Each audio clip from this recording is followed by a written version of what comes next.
Hello, আসসালামু আলাইকুম সবাইকে। আজকে তোমাদের সাথে তেহেরির রেসিপি শেয়ার করব। বাসায় খুব অল্প উপকরণে কিভাবে সুস্বাদু তেহেরি তৈরি করা যায় সেই রেসিপিটা আজকে তোমাদের সাথে শেয়ার করি। চলো। তো এটার জন্য ফার্স্টে আমাদেরকে কিছু মশলা তৈরি করে নিতে হবে। এর জন্য আমি এখানে বড় এলাচ, ছোট এলাচ, তারপরে লবঙ্গ, গোলমরিচ, জয়ত্রী এবং একটু জয়ফল ভেঙে নিয়েছিলাম, যেটা দেখাতে ভুলে গিয়েছি, এবং সবগুলো একসাথে ব্লেন্ড করে একটা স্পেশাল মশলা তৈরি করে ফেলেছি। এবং কাজু বাদাম, পেঁয়াজ বেরেস্তা এবং কাঁচা পেঁয়াজের আর একটা মশলা তৈরি করেছিলাম, সেটাও ব্লেন্ড করে তৈরি করে নিয়েছিলাম। এবং এখানে একে একে সব উপকরণগুলো দিয়ে নিচ্ছি আমি, সব শুকনো উপকরণগুলো, এবং সাথে আমি বিরিয়ানির মশলাটাও অ্যাড করেছি। আমি হলুদ বাদে যেগুলো আমরা রান্না করি, মানে রান্নাতে যে মশলাগুলো ইউজ করি সে সবগুলোই মশলা দিয়েছি এখানে। সাথে দিয়েছি সরিষার তেল।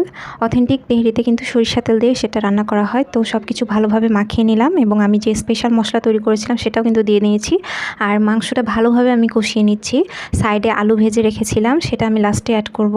তো এখানে পরে পানি অ্যাড করে দিয়েছি এবং পেঁয়াজ বেরেস্তা অ্যাড করেছি। সাথে চালটা ভেজে নিচ্ছি অন্য এক সাইডে, অন্য একটা কড়াইয়ের মধ্যে। তো এই মাংসটা প্রায় হয়ে গিয়েছে তখন আমি এটা এখানে মিক্স করে দিচ্ছি আস্তে আস্তে। ভালোভাবে মিশিয়ে নেওয়ার পরে এটা হচ্ছে যে আরেকটু পানি দিয়ে, যতটুকু পানি দরকার ততটুকু পানি দিয়ে সেটা ঢাকা দিয়ে রান্না করে নিতে হবে। আমি এখানে আলুগুলাও অ্যাড করে দিয়েছি, সাথে কাঁচামরিচ অ্যাড করেছি।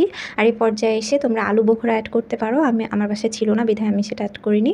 এবং যতটুকু চাল তার ডাবল পানি দিয়ে এখানে এটা ঢেকে ঢেকে রান্না করে নিতে হবে। দেখো রান্নাটা হয়ে গিয়েছে। তো এই ছিল রেসিপি তেহরির। বাসায় তোমরা খুব সহজে এই তেহরির রেসিপিটা তৈরি করে সবার সাথে মজা করে খেতে পারো। আজকের মতো এখানেই শেষ করছি। সবাই ভালো থাকবা, সুস্থ থাকবা, এবং আমার পেজটা লাইক, শেয়ার, কমেন্ট করে পাশে থাকবা। আল্লাহ হাফেজ।